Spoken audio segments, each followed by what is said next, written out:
찬미 예수님, 내주다른 여러분 안녕하셨습니까? 오늘 저희가 비대면 동영상으로 2021년 우리 삼천동 삼계 꾸리아 단원 여러분 모두에게 레지오 마리의 단원과 성경 공독이라는 제목으로 동영상을 통하여 단원 교육을 실시하게 되었습니다. 먼저 기도하고 오늘 강의 내용 말씀 듣도록 하겠습니다. 성부와 성자와 성령의 이름으로 아멘. 주님께서 우리에게 말씀을 통하여 영적 생명의 에너지를 제공해 주셨으니 우리 단원들 한 분 한 분이 성경 봉독을 통해서 내지의 단원으로 살아가야 될 영적 힘을 얻게 하시고, 특별히 말씀을 살았던 사령관 마리아를 닮아 우리의 실생활에서 말씀을 늘 접하고 새기고 살아낼 수 있는 지혜로움을 각 한 사람 한 사람에게 필요한 역량에 맞게끔 내려주십시오. 우리 주 그리스도를 통하여 비나이다. 아멘. 성부와 성자와 성령의 이름으로 아멘. 어느 단체든지 단체가 운영이 되려면 단체 관계되는 규칙서가 있게 되지요. 그런 것처럼 우리 내주에도 단원의 신원에 맞는 목적과 그리고 그 단원이 어떻게 살아갈 것인지를 촘촘하게 새겨놓은 지침서가 있습니다. 아마 여러분 말씀드려도 알 거예요. 바로 교본입니다. 교본. 이 교본이 얼마나 우리에게 중요한 가르침을 갖고 있는지를 설명하지 않아도 잘 알 수가 있기 때문에 이 교본의 중요성, 그리고 여기 나온 내용들 기회에 있는 대로 아마 여러분들이 여러 번 공부했기 때문에 잘 아실 것입니다. 이게 아시는 것처럼 제가 보니까 레지오 마리아가 발생되어진 것이 공예 이전이었어요. 오늘 저도 다시 확인해 봤는데, 그러니까 두프님께서 이것을 만들었던 연대가 1921년이었습니다. 9월 7일 성모님 탄일이었죠. 물론 그때 이제 레지오가 처음 시작을 했고 그 뒤에 만들어졌습니다만, 어쨌든 그럼에도 불구하고 1960년 이전이었기 때문에 아무래도 교본을 만들면서 교회가 갖고 있는 어떤 영적인 도구 전체를 아마 말하기는 좀 쉽지 않을 거라는 걸 하게 되었습니다. 제가 왜 갑자기 이 말씀을 드리냐면, 아까 말씀드렸지만 우리들 레지오 마리아의 모든 지침서 하나하나들을 다 축약시켜서 꼼꼼하게 챙겨서 마치도 군인들에게서의 군사 지도처럼 그렇게 하나하나 말하자면 변동 없이 하도록 강조했던 이 레지오 교본에 제가 이 레지오 마리아 단원과 성경에 관계되는 것이 어떻게 가르침을 주고 있나 고 찾아보았습니다. 그랬더니 좀 아쉽게도 딱 두 곳에서 직접적으로 성경에 관계되는 말씀을 해주고 있더라고요. 첫 번째가 20장입니다. 20장에 보면 죄송합니다. 33장 잠깐만요. 8장 레지오 단원과 성체에 대한 학문인데요. 거기 2장에 보면 말씀의 전례에 관계되는 가르침을 주고 있습니다. 거기에 소개하면 이렇습니다. 믿음은 말씀을 통해 우리 안에 태어나고 성장한다며 미사에서 하느님 말씀을 봉독하는 것은 매우 중요하다고 이렇게 강조하고 있습니다. 그러면서 우리가 말씀의 잔치에 참여할 때는 성모님을 우리의 본보기로 삼아야 한다. 성모님은 하느님의 말씀을 믿고 정성을 다해 받아들이셨으며 바로 그런 믿음이 하느님의 어머니가 되는 관문이요 통로가 되셨기 때문이다라고 가르치고 있습니다. 그리고 다른 하나는 33장 레주 단원의 의무인 그 부분에서 13항에 레주 단원들의 내적 생활을 소개하고 있는데 거기서도 직접적으로 레주 단원과 성경에 대한 것을 언급하고 있습니다. 소개하면 이렇습니다. 개인 영적 독서 부분에서 그리스도의 신자로서의 신앙에 대한 확신을 키워줄 뿐만 아니라 기도 생활을 크게 도와주는 영적 독서로 우선 신약 성경으로부터 시작하되 교회가 인정하는 주 해석과 함께 공독하기를 권하고 있습니다. 이렇게 보면 아까 앞서 잠깐 소개했습니다만 레지오 단원의 모든 행동 지침서까지도 촘촘히 소개했던 이 교본에서 우리 영성생활의 보고인 성경 공부에 관계되는 항목을 두 번만 이렇게 직접 언급하고 있다는 것은 굉장히 좀 부족하다고 볼 수가 있겠죠.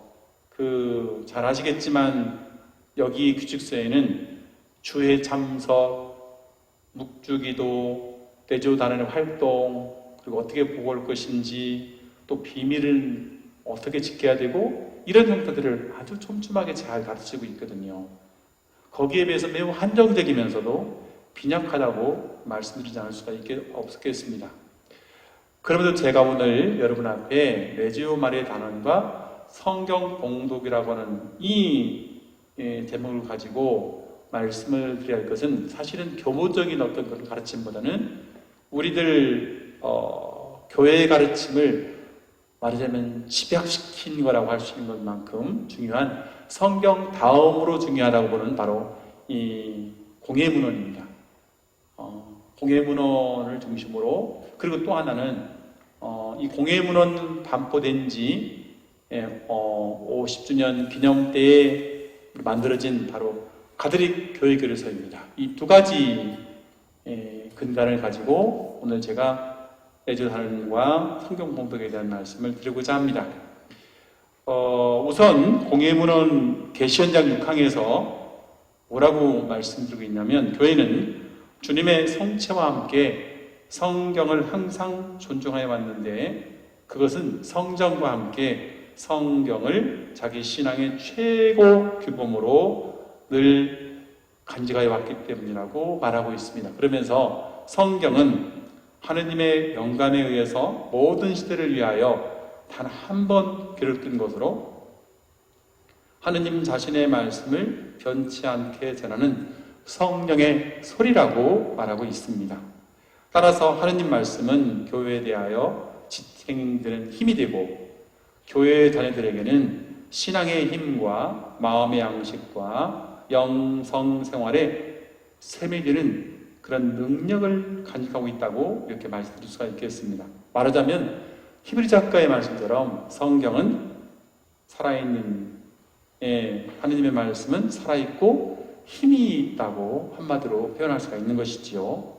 그러기에 모든 그리스도 신자들은 언제나 성경을 가까이 할 필요가 있으며, 특히 신학을 연구하는 성직자들과 말씀 직무자들과 투자들은 성경을 읽음으로써 예수 그리스도에 대한 숭고한 지식을 배우도록 각별히 권하고 있습니다. 한마디로 말한다면 이런 공예문헌의 가르침은 성경을 모르는 사람은 그리스도를 모르는 사람이라고 예레미야 성인의 말씀같이 그렇게 여길 수가 있고, 그런 의미에서 크리스찬 생활의 어떤 중심이 그리스도라고 한다면 당연히 그분의 삶을 살아가야 될 우리들 또한 중심점에는 성경이 있어야 한다는 사실입니다. 그리고 그리스도를 닮아서 살아셨던 성모님과 또 성모님의 정신을 담고자 노력하는 레지오 사람들에게는 더더군다나 그분이 어떤 분이신지 또 그분이 어떻게 살아가시는지 알기 위하여 반드시 성경 말씀을 멀리할 수 없다는 그런 당연한 비결을 찾아낼 수가 있겠지요. 한편 공예문헌에 이어서 이어진 가톨릭 교회 교리서입니다. 자, 이 부분에서는 특히 성경 봉독을 이렇게 강조하고 있습니다. 133항에 보면 교회는 모든 신자가 성경을 자주 읽음으로써 그리스도 예수를 아는 지식이 지구한 가치를 얻도록 강력하고 각별하게 권하고 있습니다. 또한 134항에서는 성경 전체는 단 하나의 책으로, 그 책은 바로 그리스도시며 이는 성경 전체가 그리스도에 대하여 말하고 있고 성경 전체가 그리스도 안에서 완성되기 때문에 성경 또한 우리가 늘 배워야 된다고 강조합니다. 계속해서 140항에 가서는 그런데 구약 성경과 신약 성경의 단일성은 하느님 계획의 단일성과 그 계시의 단일성에서 비롯되는데 구약 성경은 신약 성경을 준비해주고 신약 성경은 구약 성경을 완성한다라고 이게 두 성경에 대한 연관성들 또한 가르침을 주고 있지요. 이래서 둘은 서로 밝혀주며 둘 다 참된 하느님의 말씀이라고 강조하고 있습니다. 다시 말하면 성경은 구약만 읽을 수도 아니고 신약만 읽을 수도 아니고 둘을 동시에 같이 연관이어서 읽어야 된다고 하는 가르침이죠. 그러면서 141항에서는 교회는 언제나 그래서 성경을 주님의 몸처럼 공경하여 왔고 이 둘 곧 구약과 신약은 그리스도인의 삶 전체를 양육하고 인도한다라고 말합니다. 따라서 주님의 말씀은 시편의 말씀처럼 내 발에 등불이며 내 길에 빛이라고 말씀드리지 않을 수가 없는 것이지요. 굳이 그래서 이 성경의 중요성을 한마디로 요약한다고 한다면 그냥 저대로 약 중의 약이다. 우리가 왜 건강을 유지하고 또 우리가 조금 뭔가 몸에 이상이 있을 때는 약을 먹음으로써 건강을 회복하면서 건강을 유지하는 것처럼 우리 영성생활에도 약이 있는데 그 약이 바로 신약과 구약, 다시 말하면 성경이라고 말씀드릴 수가 있겠고 이런 부분에서 성경은 영적 양이라고 감히 그렇게 말씀드릴 수가 있겠죠. 자, 이상의 교회 가르침인 공예문헌과 그리고 가톨릭 교회 교리서를 종합해 본다면 우리 그리스도교의 중심인 그리스도를 알고 또 그분을 사랑하고 그분을 닮기 위하여 곧 그리스도가 되기 위하여 그분의 인격과 삶을 담아놓은 이 성경을 부단히 봉독하는 일이 얼마나 중요하고 시급한 의무인지를 설명할 필요도 없다 하겠습니다. 더더군다나 레지오 마리의 단원의 본정신이라는 교본 제3장에서 말하는 것처럼 마리아의 정신으로 곧 성모님의 깊은 겸손과 온전한 순명, 천상적 지혜 그리고 무엇보다도 성모님이 지신 그 높은 믿음의 덕을 따르고자 갈망함입니다. 여기서 우리는 레지오 단원으로서의 성경상의 마리아의 순명과 믿음의 덕을 가장 잘 드러내주는 누가복음 이 1장 26절에 나와 있는 예수님의 탄생 예고와 1장 46절인 마리아의 찬가를 통해서 마리아가 지닌 이 탁월한 믿음이 성경과 얼마나 직결되어 있는지를 잠시 더듬고자 합니다. 이것은 비록 교본 안에서 레지오 단원이 성경과 연관된 삶을 강조치 않는다 하더라도 레지오 마리아의 사령관으로 모시는 성모님께서 얼마나 성경과 밀착되어 있는 삶을 사셨는지를 바로 좀 더듬어 보기 위함입니다. 그렇게 함으로써 다시 말하지만 교본에서 강조되지 않는 성경과 레지오 마리아를 성모님과 연관된 그런 부분으로 더 강화시키고자 하는 그런 저의 의도가 있습니다. 저는 우선 성경에 대해서 말씀드리기 전에 이 성모님과 성경에 관계되는 이 소위 우리 교회 안에 내려오는 성전단에서 표현된 한두 가지를 먼저 소개하고 가고자 하는데요. 우선 성모님에 관계되는 이 성경에 관계되는 첫 번째 인물이라고 한다면 바로 성모님의 어머니인 안나 성녀입니다. 제가 여러분 앞에 보여주는 사진이 하나 있는데 이 사진에 보면 한 소녀가 그 어른 앞에 이렇게 무릎을 꿇고 있는 모습이 있어요. 이게 무슨 사진이냐면 예루살렘에 가면 성녀 안나 기념성당이 있거든요. 그 기념성당 앞에 가면 이런 상이 있습니다. 제가 이걸 찍어봤어요. 사진으로 확대를 했는데 이게 바로 안나 성녀입니다.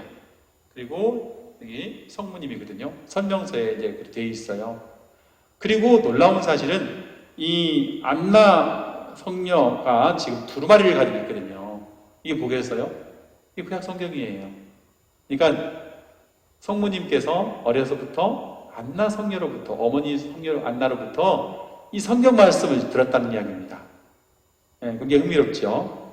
자, 또 하나 제가 보여드릴 것이 바로 이건 성모상입니다. 성모님이 가지고 있는 것이 있어요. 이게 뭐냐면 바로 구약 성경이거든요. 렉시오 디비나, 네, 거기에 나와 있는 책 갈피에 나와 있어요. 그러니까 우리 교회 안에 이렇게 성모님과 성경이 연관되어 있는 성상들이 있거든요. 이건 교회가 전통적으로 성모님이 성경의 말씀을 늘 삶으로 담아왔다고 하는 그 이야기입니다. 잠깐 제가 다른 거 하나 보여드리면, 자, 이게 바로 요셉 성인이거든요. 그리고 여기 나와 있는 그 소녀는 예수님이세요. 이게 바로 제목이 요셉 성인과 예수 그리스도 상이거든요. 자, 여기도 보면 요셉 성인이 두루마리를 보여주거든요. 이게 뭐겠어요? 예수님도 자라시면서부터 구약 성경을 요셉을 통하여 대했다는 사실입니다. 네. 자, 마지막으로 더 확대된 그림 하나 보여드리겠어요. 아까 우리가 보았던 안나 성녀와 성모님보다 훨씬 더 이제 입체감 있게 보여진 바로 이 성화가 안나와 그 다음에 마리아입니다. 여기도 당연히 성모님이 지금 어머니 안나로부터 이제 성경 말씀을 듣는 과정을 담아놨거든요. 자, 이런 걸 보면 어느 성경에도 성모님이 성경 읽었다는 말은 없어요. 그런데 교회 안에 이렇게 마리아와 성경이 때로 자신이 아니면 뭐 특히 어머니 안나를 통하여 접했다는 사실들이 이렇게 교회 안에 신앙의 어떤 그 유산으로 담아지고 있거든요.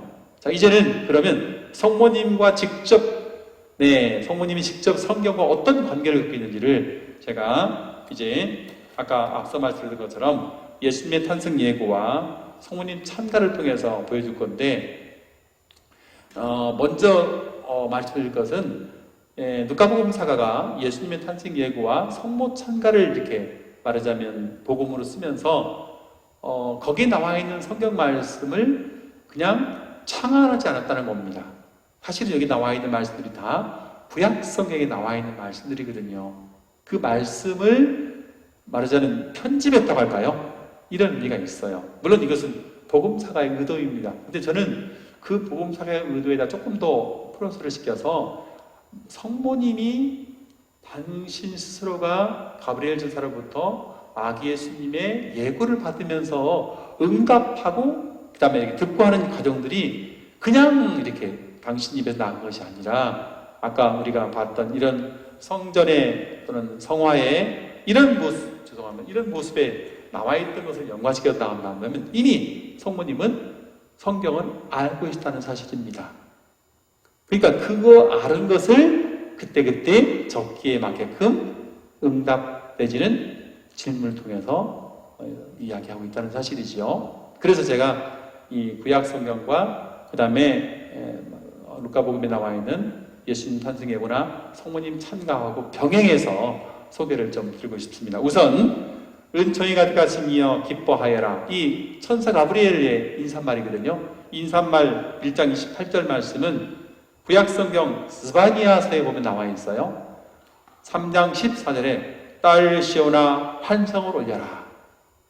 칠판이었기 때문에 제가 양쪽을 써드리지 못하는데 병역규는 다시 말씀드립니다. 스바니아서에 있어요. 구약성경의 3장 14절 같이 나갑니다. 자, 거기에 계속해서 주께서 너에게 내리신 판결을 거두시고 너의 원수들을 쫓아내셨다. 그분께서 너를 두고 기뻐하며 즐거워하신다. 축제의 날인 양 그렇게 하시리라. 계속 스바니아서 3장 17절 18절에 나온 말씀입니다. 그런가 하면 아시리아의 침공을 통해서 이스라엘의 남은 자, 즉 아나위라는 이제 이 말이 있는데요. 이 아나위의 남은 자들에게 호의를 베푸시는 하느님의 구원의 손길이 암시된 구절이 바로 앞서 말했던 1장 28절 은총이 가득하시며 기뻐하여라 인사말 안에 담겨 있다는 것입니다. 자, 여기서 우리가 한 가지 알아야 할 것은 여기 마리아라고 하는 이 말, 성모님의 이 이름이 주는 의미성이 뭐냐? 바로 하느님의 총애를 입은 자, 이 말입니다. 그러니까 여기도 아베 마리아잖아요. 마리아 잘 있었는지 이렇게 인사하는 말 자체가 뭐예요? 총애를 받은 여인이요, 이렇게 나오는 거죠. 그 말 자체도 이미 성경적인 의미성을 담고 있다고 하는 말을 할 수 있는 것이지요. 자, 이런 부분에서 다시 하나의 성경 말씀이 기록될 때는 그냥 되지 않고 구약 성경이 담고 있는 의미성을 이렇게 함축되어 있다는 말씀을 드리고 싶습니다. 두 번째, 자, 두려워하지 마라 마리아야, 너는 하나님의 총애를 받았다. 이게 벌써 나왔어요. 하나님의 총애를 받았다. 이 말이 바로 마리아라는 말이지요. 두려워하지 마라, 총애받은 여인이여, 이 말입니다. 30절의 말씀은 구약 성경의 창세기 보면 8장 6절에 소개된 말씀이에요. 여기는 아시겠지만 하느님께서 이제 사람들을 만들어 놓으시고 이제 이 사람들이 좀 잘 살기를 바랬는데 하느님을 자꾸 등지는 거예요. 그래서 왜 당신이 만든 세상을 보고 후회하시고 사람들을 다 쓸어버리게 하시잖아요. 그렇지만 노아만은 이렇게 나와 있습니다. 노아만은 주님의 눈에 들었다. 여기 총애받았다 이 말이죠. 똑같은 말이에요. 그러면 단어와 똑같이 너는 하느님의 총애를 받았다. 이 총애받았다는 말이 노아하고 같이 가는 단어입니다. 네, 자주 나오는 말이고 이 총애는 바로 하느님의 호의를 의미하고 있습니다. 그런가 하면 18장 3절에서는 아브라함이 마브레 상수리 나무 밑에서 아시겠지만 천사들을 만나는 과정이 나오거든요. 거기에도 이렇게 나와 있어요. 천사가 나타났을 때 아브라함이 요청을 합니다. 제가 날이 눈에 든다면 부디 이 종을 그냥 지나치지 마십시오. 자, 왜요? 이 총애, 제가 말하자면 날이 들어서 총애를 제가 주려면 이 말이에요. 말하자면 같은 단어 의미성이 같이 나간다는 사실입니다. 그런가 하면 야곱이 이제 에사우 장자권을 빼앗고 이제 에사우로부터 박해받을까봐 도망가잖아요. 그래서 이제 가가지고 요셉을 이제 죄송합니다. 야곱이 나엘에게서 요셉을 낳을 때 그 장인이었던 라반에게 자기 고향으로 돌아가게 해달라고 청하거든요. 그때 라반이 하는 말이 뭐라고 하냐면 나에게 호의를 베풀어 주게나 내가 점을 쳐보니까 주님께서 자네 때문에 나에게 복을 내시더군, 이런 말이 있습니다. 이것도 역시 총애를 말하자면 베풀어준다는 그런 의미성이 함께 이렇게 포함된 단어인데 거기도 똑같이 총애를 받았다는 단어하고 같이 쓰고 있다는 것입니다.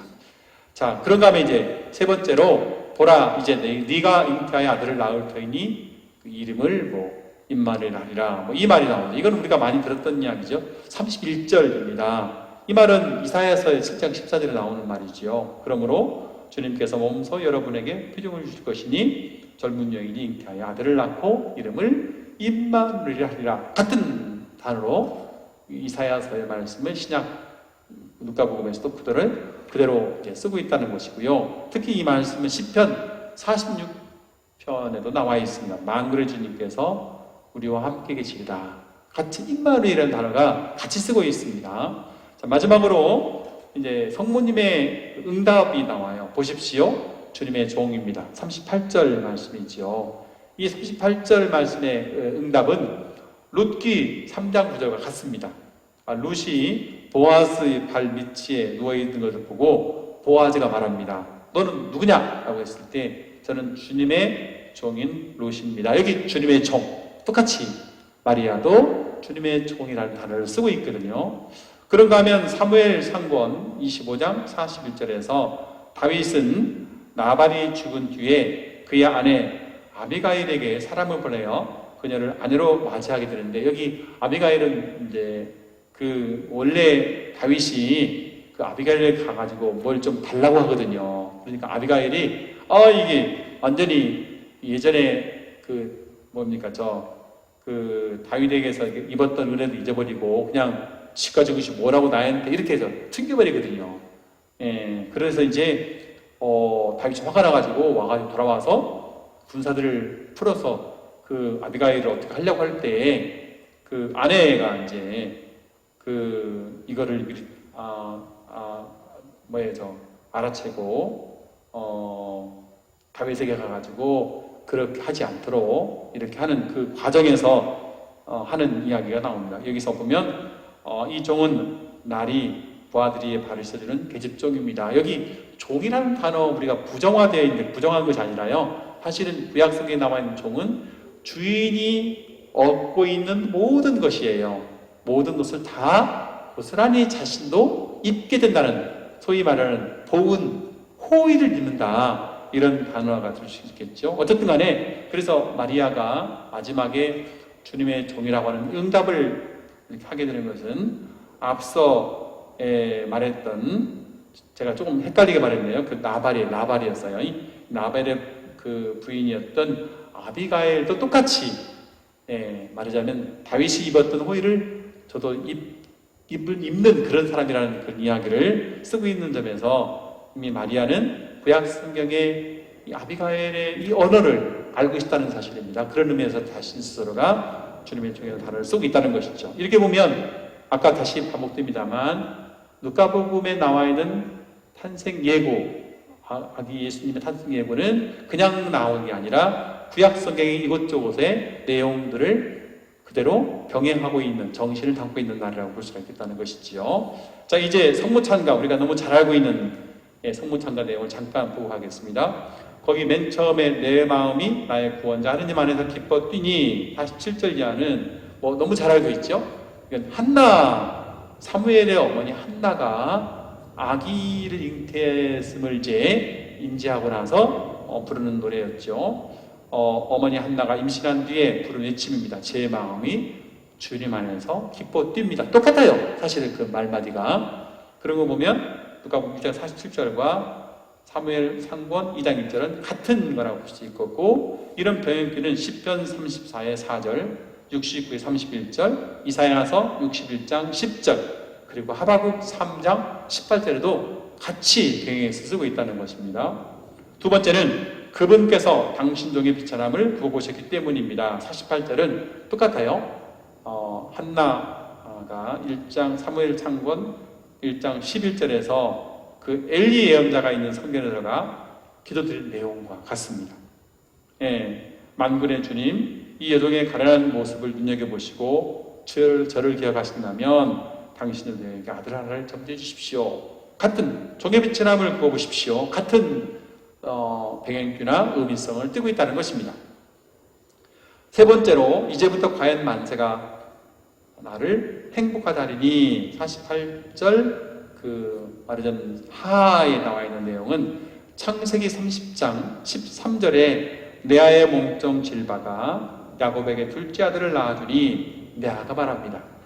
여인들이 나를 행복하다고 할 것이니 나는 행복하구나 하면서 그 이름을 아제르라 하였다. 같은 의미성을 담고 있다는 것입니다. 자, 네 번째, 전능하신 분께서 나에게 큰 일을 하셨기 때문이라고 하는 49절의 말씀은 신명기 10장 21절에 나와 있는 말씀입니다. 그분은 너희가 눈으로 본 대로 이렇게 크고 두려운 일을 하신 너희 하느님이시다. 이스라엘 백성에게 하셨던 바로 그 하느님을 찬양하는 그런 기조와 같습니다.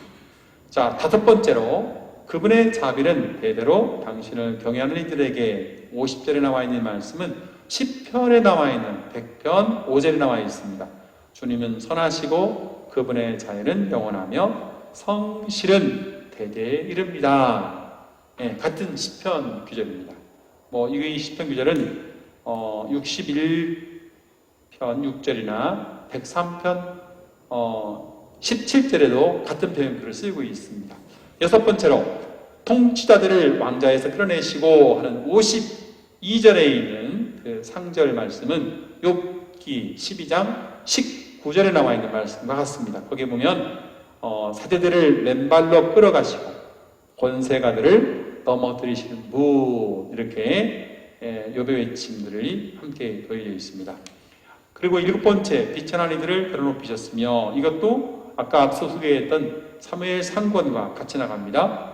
사무엘 상권 2장 8절에 가난한 이를 먼지에서 일으키시고 궁핍한 이를 거름 더미에서 일으키시어 귀인들과 한 자리에 앉게 하시는, 이렇게 같은 병행기로 가고 있습니다.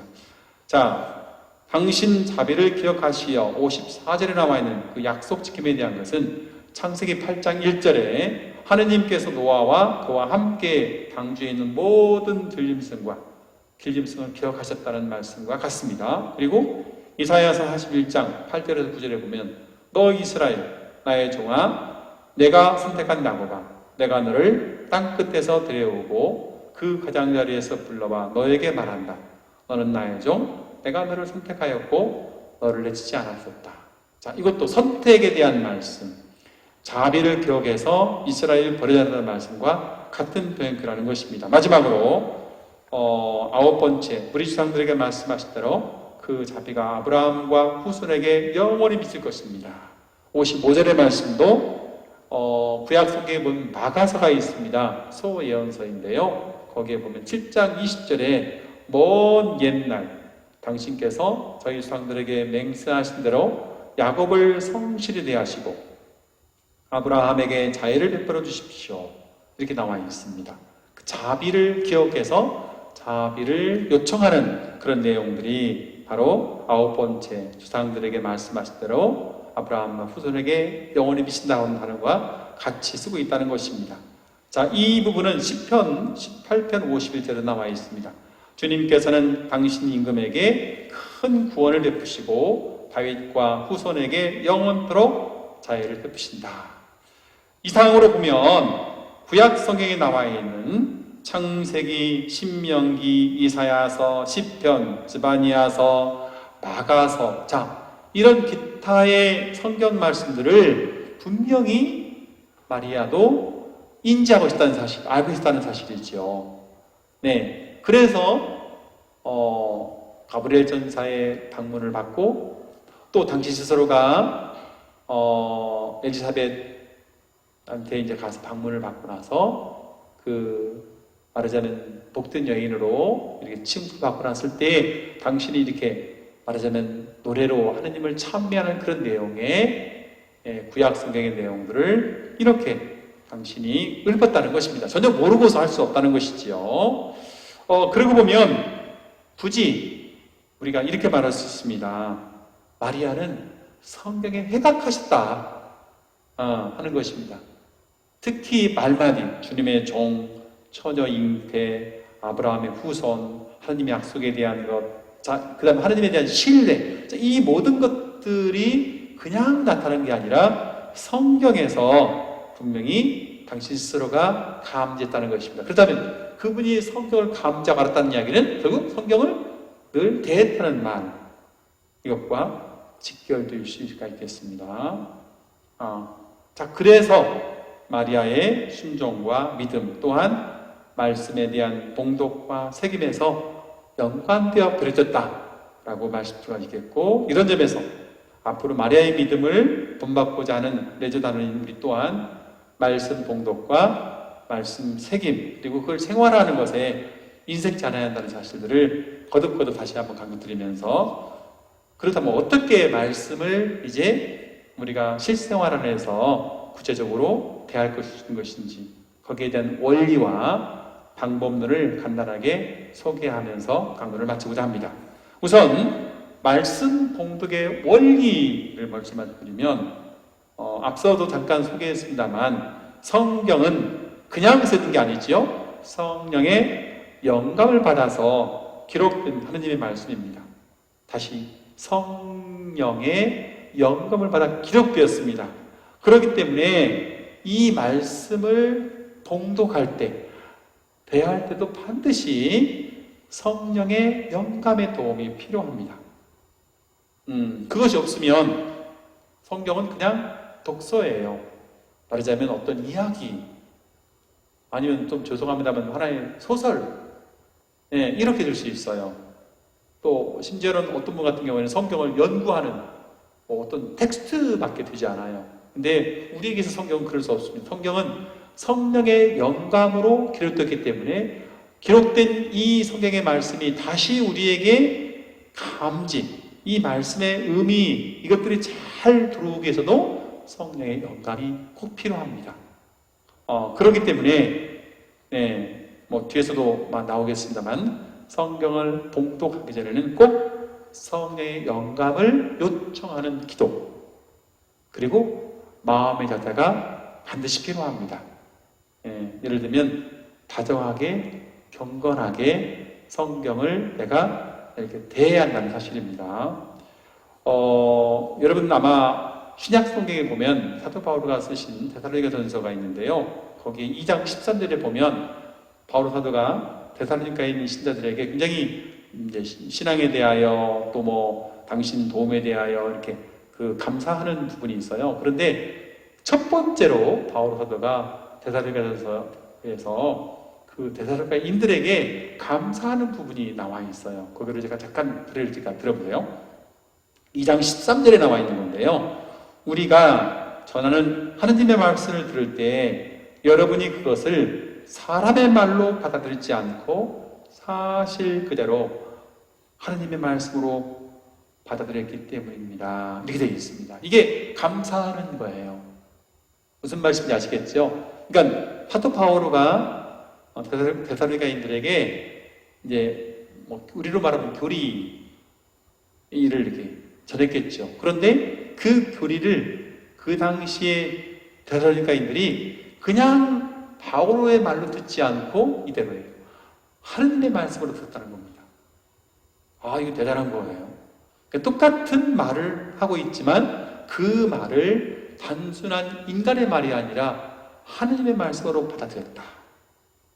이 안에는 벌써 바오로가 이렇게 표출하지 않지만 성령의 영감 안에서 내가 하는 말, 우리가 한 말 받았다.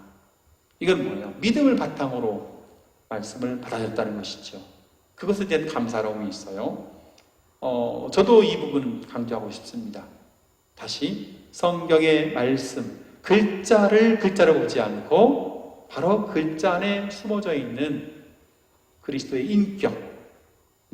그래서 아까 제가 영감으로 쓰였기 때문에 성령의 영감으로 성경의 말씀을 받아들여야 한다는 사실, 이 원리, 첫 번째 원리를 다시 한번 강조해서 말씀드립니다. 두 번째, 성경은 자연과학의 원리가 아닙니다. 그렇다고 역사적인 정황을 전하는 것도 아닙니다. 그럼 뭐냐? 성경은 하느님의 구원사를 전함입니다. 그렇기 때문에 반드시 성경의 봉독을 통하여 우리는 그분의 구원적인 손길, 그것을 감지해야만 합니다.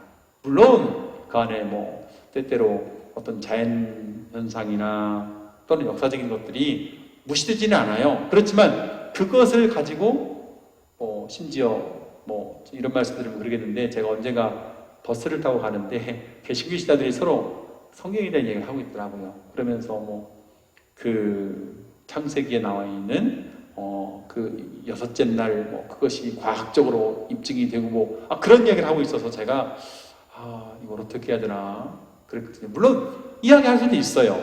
첫째 날 뭘 만들고 둘째 날 뭘 만들고 이렇게. 그렇지만 그것을 전해주라고 쓴 게 아니거든요. 그 안에 하느님께서 어떻게 이스라엘 백성, 인간을 이렇게 손을 터치하시고 손길을 주시고 그러면서 당신 사랑과 호의로 구원의 길로 그들을 끌어갔는지, 이 구원사에 대한 것에 중심을 줘야 되지, 그 하나하나를 분석해서 과학적으로 입증을 하고 시작하면 정말 이게 보통 문제가 아니거든요. 굳이 그렇게 만나온다면 우리가 잘 알 거예요. 창세기 그 1장에 보면 셋째 날, 넷째 날 바꿔져서 순서가요. 셋째 날에 제가 기억에 거기 보면 식물들을 만들게 되는데요. 넷째 날은 해와 달을 만들거든요. 그러면 과학적으로 안 맞아요. 여러분 아시겠지만 식물은 탄소 작용을 해야 되는데 해가 오면 어떻게 탄소 작용을 해요? 그것은 이제 성서학자들이 그 당시에 그들의 어떤 이 사고가 우리와 다르게 그런 자연의 어떤 순리 안에서 가졌던 것을 근거로 했다는 말을 하는 거죠. 예를 들면 그렇다는 겁니다. 네. 그 다음에 또 예수님의 그 족보 이야기도 마태복음 같은 경우는 14대 14대 이거 있잖아요. 그거 정확한 연대가 아니고 다윗 왕의 이름 거기에 맞게끔 그거를 이렇게 편집했다는 말씀. 자, 이런 건 왜 그러냐면 아까 말씀드렸지만 성경 안에서 과학적인 증거나 어떤 역사적인 것을 탁 따지기 시작하면 굉장히 난처한 상황을 접할 수가 있기 때문에 오히려 중요한 것은 다시 강조합니다. 두 번째 원리, 성경은 구원사, 하느님의 손길, 이스라엘을 끌어가시는 그분의 넘치고 후한 자비와 호의적 손길을 우리가 늘 잊지 않고 감지해야 한다는 사실입니다. 두 번째 원리입니다. 세 번째입니다. 그런데 이 하느님의 구원의 손길을 끌어가시는데 그런데 아까 말씀드렸잖아요. 성경은 성령의 영감을 받아서 누가 기록했느냐? 인간이 기록했어요. 성부서자가. 그래서 성경 안에는 인간적인 요소들이 담아있거든요. 구체적인 예를 중에 하나가 바로 이제 우리가 잘 알고 있는 씨 뿌리는 사람의 비유예요. 마태복음에. 씨를 뿌리는 어떤 것은 길밭, 어떤 것은 가치덤불. 그럴 수밖에 없어요. 왜냐하면 우리나라의 이 종자법은 두 가지 있죠. 하나는 말하자면 이렇게 쟁기로 밭을 갈거나 논을 갈고 흙을 부드럽게 하고 하는데 이게 말하자면 종자를 삐지만 이스라엘은 그렇지 않아요. 그냥 맨 땅에다가 삐고 그 다음에 그 흙을 고르게 덮거든요. 그렇기 때문에 씨를 뿌리게 되면 돌밭이나 또는 돌밭이나 아니면 가시덤불이 들어갈 수밖에 없어요. 이제 그런 차이점 때문에 나와 있는 거거든요. 비유 같은 것도 마찬가지죠. 어떻든 간에 그래서 성경을 이렇게 더 잘 이해하려면 거기에 나타나는 사고, 표현, 풍습들을 더 잘 이제 말하자면 관계되는 서적을 통해서나 어떤 전문가를 통해서 설명을 들을 필요가 있죠. 이제 그거는 뒤에 나오는 이야기입니다. 그렇게 해서 성경의 풍요로운 의미성들을 잘 받아나가면 되겠는데 이제 이러기 위해서는 세 번째 원리에서 그렇게 인간의 어떤 그런 표현법이나 또는 말, 어귀 이런 것들이 있기 때문에 거기에 관계되는 걸 위해서는 기본적인 성경에 관계되는 참고서적을 여러분이 이용하시면 되겠습니다. 자, 네 번째 원리입니다. 성경은 앞서도 여러 번 말씀드렸지만 우리들 영성생활의 보고입니다. 보고, 창고예요. 창고. 마치도 가던 자동차가 휘발유가 떨어지면 휘발유를 충전하는 것처럼 충전소지요.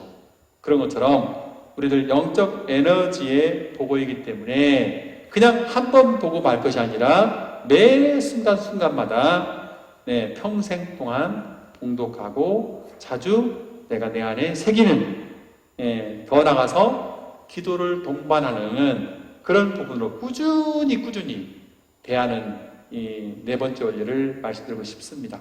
자, 이렇게 대함으로써 매번마다 새롭게 지난번보다 이번에는 더 새롭게 이번보다 다음에 더 새롭게 끊임없이 성경을 통하여 영적 에너지를 우리가 얻을 수 있다는 사실, 이 부분을 다시 한번 네 번째 원리로 말씀드리면서 아마 나중에 뒤에 구체적으로 성경 봉독 방법이 나오겠지만 막 처음에 많은 게 하려고 하지 말고 꾸준히 조금씩이라도 계속해서 해나가는 이 네 번째 원리를 먼저 강조하고 싶습니다. 여기 참고로 이 성경이 영성사원의 보고이다. 한꺼번에 다 만족할 수 없다. 왜 성경을 봉독하면 처음보다 두 번째, 두 번보다 세 번째 가면 갈수록 새롭게 감격되는지 거기에는 이 원리를 보충하기 위하여 아우싱 성인과 에프렘 부제의 두 분의 말씀을 잠깐 제가 드리고 싶습니다. 우선 아우싱 성인의 말씀입니다. 여러분이 안전한 데서 풀을 먹고 싶으면 성서에서 먹으십시오. 거기서 듣는 것은 모두 다 기꺼이 맛보십시오. 그러나 성경 외에서 나오는 다른 모든 것은 거절하십시오. 성서라는 산 위에 모두 모여 드십시오. 거기에는 여러분의 마음에 기쁨이 있고 독성이나 해로운 것이 조금도 없습니다. 그것은 가장 비옥한 목장입니다. 마치도 양이나 염소, 이 짐승들이 매 순간마다 가서 먹고 또 먹고 또 먹고 그러면서 에너지를 보충하는 것이 목장의 풀처럼 우리 그리스도인들도 매번마다 성경을 통하여 영적인 힘을 얻도록 초대하는 것이 바로 아우싱성인의 이런 그 강론 내용이라는 거 말씀드렸습니다. 이제 에브라임 부제를 통해서 우리가 성경을 읽으면서 다 이해하지 못했다고 때때로 좀 이럴 때가 있거든요. 그럴 때 관계되는 거 한번 들어보십시오. 누가 말씀의 보화의 한 부분을 접하게 될 때 자기가 찾아낸 것이 그 말씀에 담겨있는 유일한 것이라고 생각하면 안 됩니다. 그 안에 담겨있는 여러 보화 중에 한 가지만 찾아낼 수 있다고 생각해야 합니다. 오히려 자기가 모두 찾아낼 수 없었던 그 말씀의 부요에 대하여 감사해야 합니다. 내가 진 것을 기뻐해야 하며 그 말씀이 나를 이겼다는 데에 슬퍼해서는 안 됩니다. 당신의 갈증이 그 샘의 물을 다 마셔 없애버릴 필요가 없습니다. 도리어 샘이 그 갈증을 풀어줘야 합니다. 샘물이 바닥나지 않고 갈증이 해소된다면 당신은 목마를 때마다 다시 그 샘물을 마실 수가 있습니다. 한 입에 다 마실 수 없는 것을 한 입에 다 마시려고 하는 욕심을 부리지 말고 차차 조금씩 마실 수 있는 것을 게으름 때문에 포기하지 마십시오. 저는 제가 성모일도 이독서에 나오는 말씀이거든요. 연중 제6주에 나오는 말씀인데 제가 이 성 에프레임 부제님의 이 말씀을 듣는 순간에 그냥 모든 게 풀려버렸어요.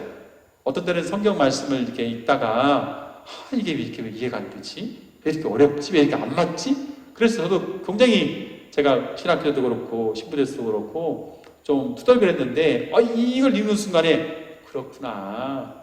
성경의 말씀은 한꺼번에 풀릴 수 있는 게 아니구나. 마치도 샘물 같아서 내가 조금 마시고 그대로 샘물은 있어요. 그대로 얻는 거죠. 그래야 다음에 또 와서 마시죠. 그래서 여러분도 이 성경을 봉독하면서 내가 말씀을 이해하지 못한다? 너무 어렵다?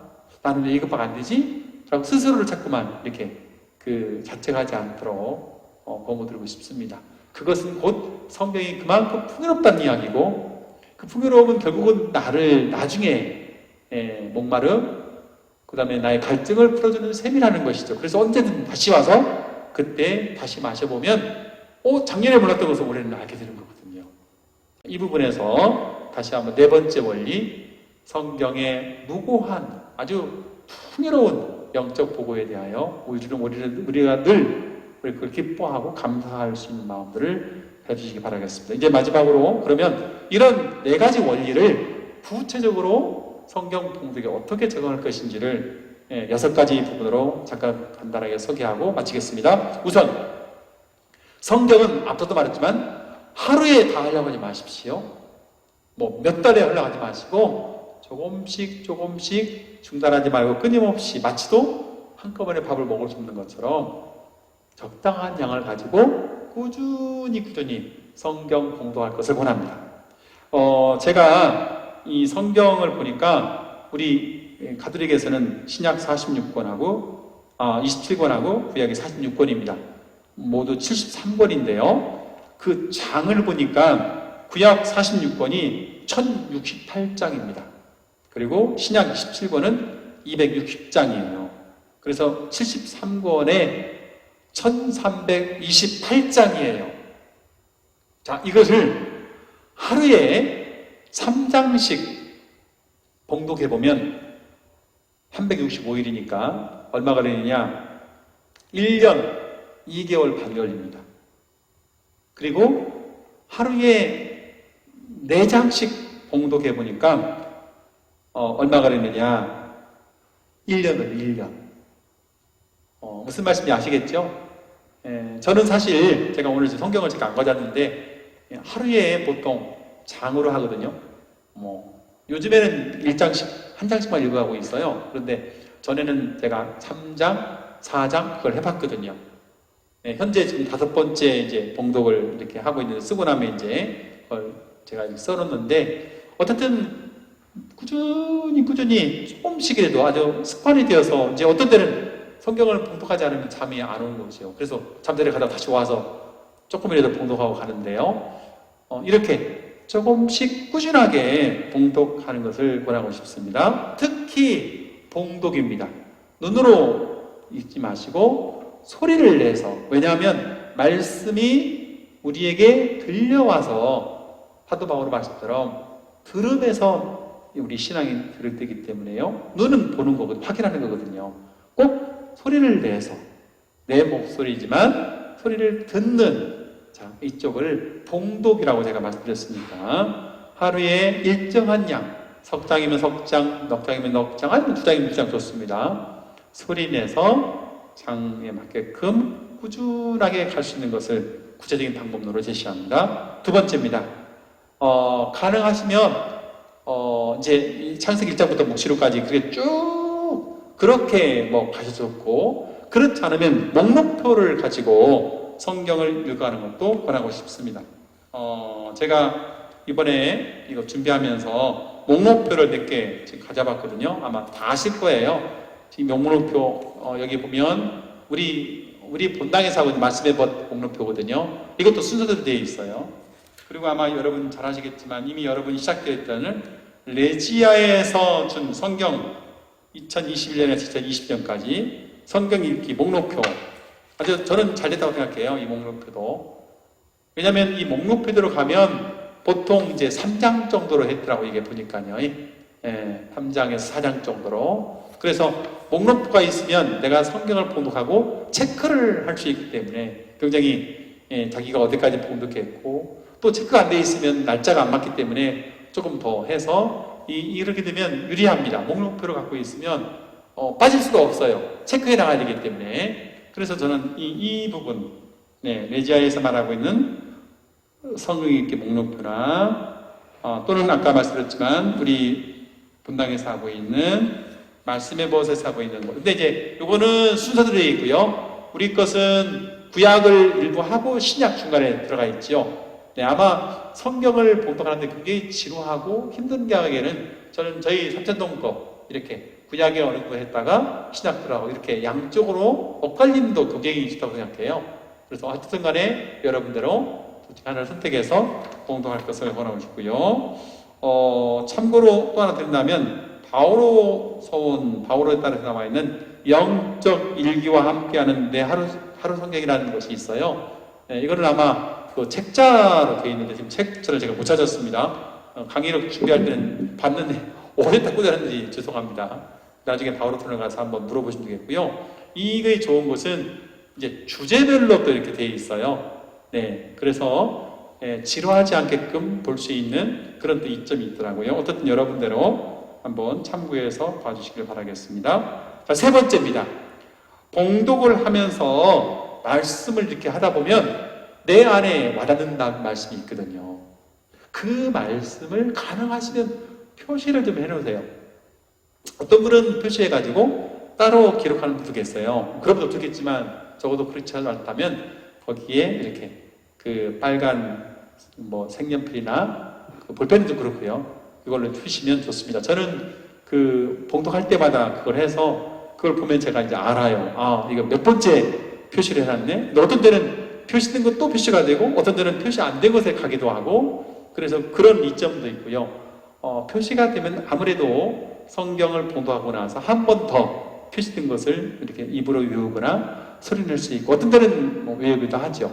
이제 저 같은 경우는 매일사 제가 지금 이제 뭐 아시겠지만 독서막 복음 중에서 다 할 수가 없죠. 근데 오늘 주제가 되는 것을 제가 이렇게 밑줄을 긋고 그거를 이제 외우고 이렇게 지나가는데요. 그건 이제 매일미사를 들으면서 하는 것이고, 여러분대로 매일 성경 봉독하면서 그렇게 특히 내 마음에 와닿는 말씀을 외우고 또는 표시를 하고 또는 그것을 다른 그 메모지에 써서 하루 동안 이렇게 계속해서 되새김하면 굉장히 우리 생활에 영적 에너지를 받을 수 있습니다. 그래서 세 번째는 단순한 봉독만이 아니라 와닿는 말씀을 외우거나 또는 기록하는 습관 또는 밑줄 치는 습관을 소개하고 싶습니다. 참고로 말씀드리면 저희 본당에 개신교에서 오신 분이 계세요. 네, 근데 그분 거의 성경을 당신이 개신교에서 있을 때부터 계속 외워오셨다고 하더라고요. 언제 기회 있으면 그런 분들을 한번 소개하여서 성경 말씀을 구두로 하는 것들을 들어보고 싶은데, 어쨌든 간에 우리가 그렇게는 하지 못했지만 조금씩이라도 말씀의 외움을 통해서 세계만하는 것을 권장드리고 싶습니다. 네 번째입니다. 처음에 봉독하는 분들에게 좀 참고가 될 것 같은데, 성경을 이렇게 처음부터 쭉 가다 보면 특히 레위기, 민수기, 이거 보통 문제가 아니죠. 이게 나갈 수가 없어요. 치수 개념, 그다음에 또 다 단어, 또 왕들 이름, 도대체 얘기가 나가질 않거든요. 그래서 어떤 경우는 그것 때문에 많이 포기하죠. 저 같은 경우에도 아마 제가 제일 어려웠던 것이 이제 레위기, 민수기 이쪽이었었어요. 그래서 몇 번 시도하다가 여기서 못 넘어갔는데, 결국 이제 제가 우연한 기회에 알게 됐던 것이 뭐냐면, 성경을 봉독할 때 내가 모른다고 해서 거기 머무르면 안 됩니다. 그냥 나가야 돼요. 그냥 꾸준히 나가십시오. 이거를 우리가 뭐라고 말하냐면 성경 전체 관통이라고 그래요. 특히 우리 제가 책을 일부러 갖고 왔는데요, 거룩한 독서의 저자인 정태현 시부님 아주 여러 번 말씀하시죠. 성경 맵, 그러니까 성경을 관통한다. 성경은 처음부터 마지막까지 쭉 이렇게 하다 보면 어떤 말하자면 맥을 발견할 수 있다는 것이죠. 저 이거 적극적으로 권하고 싶습니다. 그래서 특히 처음에 봉독하는 분일수록 이걸 많이 권하고 싶어요. 몰라도 괜찮아요. 그냥 읽어가세요. 쭉 하니 그냥. 그리고 그때는 어떤 걸 이렇게 스스로에게 주기만 하면, 내가 그래도 오늘 여기 읽었네 하는 이 부분이에요. 이 부분을 가지고 쭉 읽다 보면 어느 순간에 앞에서 몰랐던 것이 하라고 이렇게 감질 때가 있어요. 그것을 이제 특히 처음에 봉독하는 사람들에게는 조금 어렵겠지만, 전체를 한번 봉독하고 2번 하고 3번 하고, 저는 4번 정도 하고 나니까 이제 그게 조금 보이더라고요. 그러니까 너무 거기 매이지 마시고, 어떤 분은 2번째도 할 수 있으니까, 어쨌든 제가 오늘 지금 권하고 싶은 4번째 방법론에서는 성경을 거기에 너무 매이지 말고 그냥 쭉쭉 읽어가시라는 말씀을 제가 드리고 싶습니다. 그러다 보면 전후의 연결성들을 발견할 수가 있게 되죠. 여담입니다만 제가 여러분 아마 아실 거예요. 이제 요셉이 꿈 자랑하다가 형들한테 해가지고 이스마엘 상인들한테 팔려가잖아요. 근데 그때 상인들이 유황과 몰약을 가지고 에집트로 들어가는 과정이었어요. 근데 어느 날 제가 성경을 읽고 그 다음에 이제 마태복음에 왔어요. 세상에 마태복음에 동방박사 3사람이 몰약과 향과 몰약을 갖다 주잖아요. 제가 놀랐어요. 아니 어떻게 이렇게 역할을 했대나. 일부러 한 건 아니겠지만 상인들이 에집트로 가져간 그것을 동방박사들이 거기서부터 다시 또 예수님께 드리는, 너무나 되게 자연스러운 연결이었어요. 이런 거. 또 왕들의 이름, 족보 이야기들, 특히 레위기나 민수기는 아까 제가 말씀드렸지만 치수가 많다고 그랬는데, 사실 그 치수 아주 단순하거든요. 물론 이건 제가 책을 봐서 알아서 그러긴 했지만, 그 치수는 뭐냐면, 치수가 중요한 게 아니라 하느님이라고 하는 그분을 의식하게 되면 모든 것이 다 이제 하느님의 손길로 보인다는 거예요. 그래서 정확한, 예를 들면 책상 높이, 너비 이런 것들이 본래 있었던 거거든요. 근데 그것이 하느님이라고 하는 분을 의식하면서부터, 지금까지는 그냥 일반 책상이었는데 이제부터는 아니고 그분이 관여하고 그분이 거기에 함께 하시는 분으로 보이기 때문에 치수 하나하나들을 이제 이해하게 된다는 것이죠. 이런 것들도 성경을 계속 읽다 보면 모든 것을 다 하나님의 눈으로 본다는 이것이 이제 몸에 배이게 되고, 그러면서 자연스럽게 그렇게 지루했던 치수나 이런 것들이 새롭게 감지가 된다는 것 다시 한번 여러분 네 번째에서 전체를 읽는 것을 마음에 두시면서 계속해서 봉독해 나가시길 바라겠습니다. 다섯 번째입니다.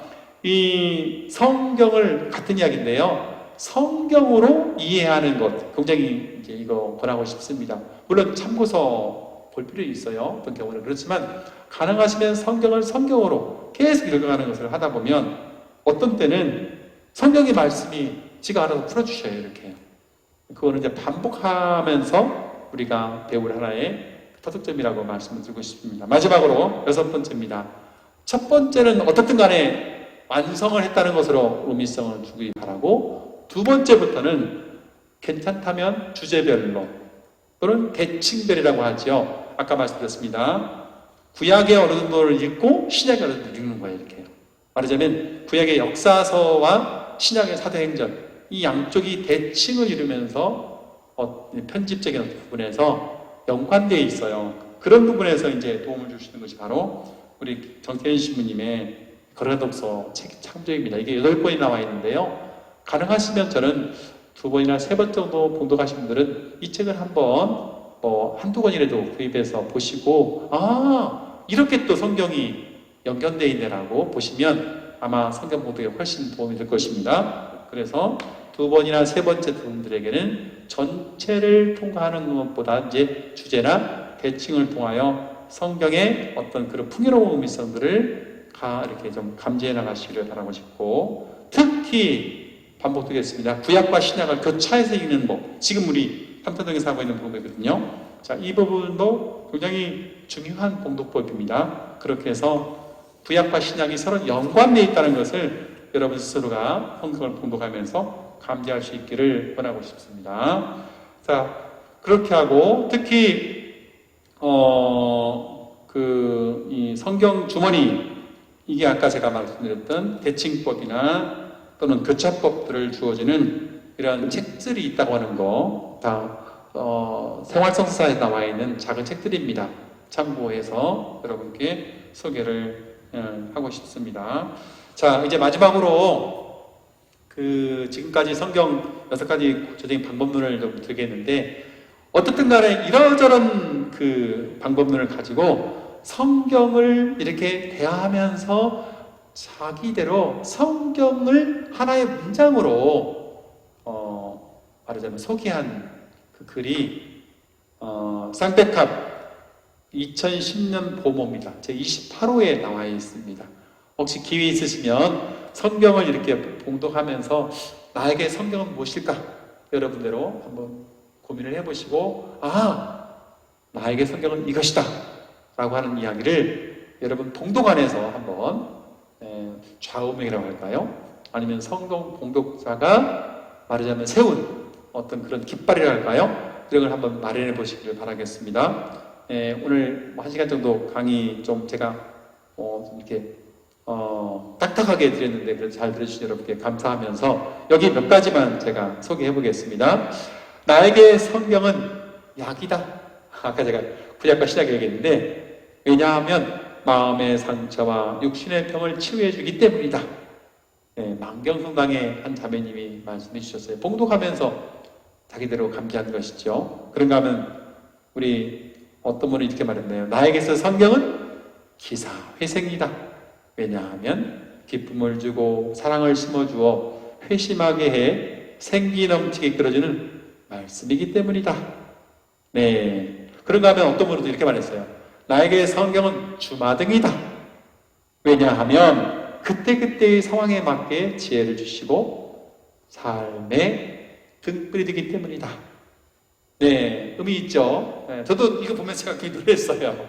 저도 아직은 못 찾았는데 저도 한번 찾아보려고 그래요. 자, 하나만 더 드릴까요? 나에게 성경은 북극성이다. 왜냐하면 가끔씩 어느 길이 올바른 길인지를 갈피를 잡지 못할 때 바른 길로 인도해 주기 때문이다. 너무 감명 깊죠? 예. 하나 더 드려야 되겠네요. 나에게 성경은 두통약이다. 왜냐하면 머리가 복잡하고 아플 때 정신을 맑게 해주기 때문이다. 아주, 예. 근데 지금 여기 소개했던 이분들의 말씀이 다 농촌에 있는 분들 진짜들의 이야기예요. 네, 자, 혹시 여러분 어떠신지? 도시에 있는 분들은 이렇게 말했습니다. 나에게 성경은 옹달샘이다. 갈급할 때 퍼마시고 또 퍼마셔도 마르지 않는 영원한 샘물이기 때문이다. 아까 우리 에프레임 부제님 말씀과 거의 같은 것이네요. 나에게 성경은 오아시스입니다. 왜냐하면 지치고 목마를 때 사막에서 샘물을 만나듯 갈증을 해소해 주시기 때문입니다. 나에게 성경은 안식처입니다. 성경을 대하면 편안한 마음으로 영혼의 휴식을 느끼고 그 안에 머물고 싶기 때문입니다. 비슷한 말씀으로 나에게 성경은 나침판입니다. 내 인생의 기자비가 되기 때문입니다. 나에게 성경은 뼈이다, 뼈. 왜냐하면 나를 지탱해주는 기둥이기 때문이다. 굉장히 많이 나와 있어요. 네, 어쨌든 여러분대로 성경 봉독을 통해서 특히 레이저 담론으로서 성모님의 이 굳건한 믿음, 이 믿음을 더욱더 풍요롭게 가져나갈 수 있는 그러한 여러분 되시기 바라고, 마지막으로 소개했던 것처럼 그렇게 해서 여러분대로 레이저 담론으로서 성경 봉독이 나에게는 무엇이다 라고 올 한 해 남아있는 동안 꼭 성경 봉독을 통해서 감지한 영적 힘으로 여러분대로의 성경 봉독에 대한 좌우명을 하나씩 잘 찾아내시기를 바라면서 영광 속으로 저의 강론을 마치겠습니다.